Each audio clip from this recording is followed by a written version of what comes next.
네, 지난 6개월 동안 마음 졸인 위기의 순간들도 있었습니다. 그때마다 방역당국은 더 강한 대책을 내놨고 국민들은 방역수칙 철저히 지키면서 헤쳐왔습니다.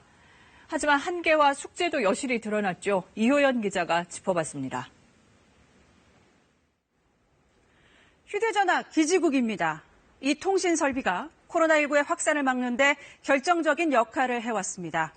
지난 5월이었죠. 이태원 클럽발 감염 확산이 절정일 때 중앙방역대책본부는 이동통신 3사에 기지국 정보를 요청했고 이동통신사들은 만 건이 넘는 정보를 신속하게 제공합니다. 서울시 등 지자체는 이 정보를 바탕으로 이태원 일대 방문자들에게 전화 연결을 시도하고 경찰은 연락이 닿지 않는 사람들을 추적합니다. 방역당국과 지자체, 수사기관, 민간기관이 합심해서 막아낸 위기의 순간이었습니다.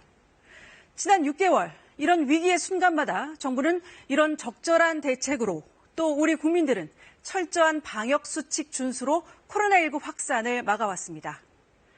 하지만 전문가들은 지금의 상황을 방역의 성공이지 보건의료의 성과는 아니라고 평가합니다.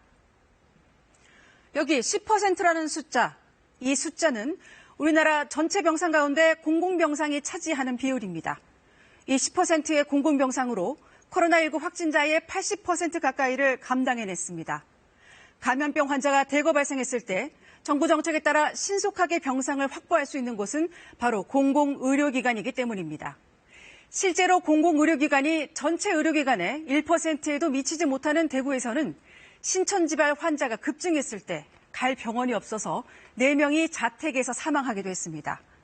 최근까지 환자가 늘었던 광주와 대전도 공공의료기관이 1%대에 머물고 있어 일부 환자는 인근 지역에서 치료받고 있는 실정입니다. 선진국은 어떨까요? 영국은 100%, 호주는 70%, 일본은 26%가 공공병상입니다.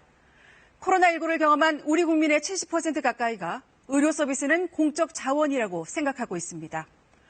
공공의료기관의 시급한 확충, 지난 6개월이 우리에게 남긴 숙제이기도 합니다. KBS 뉴스 이효연입니다.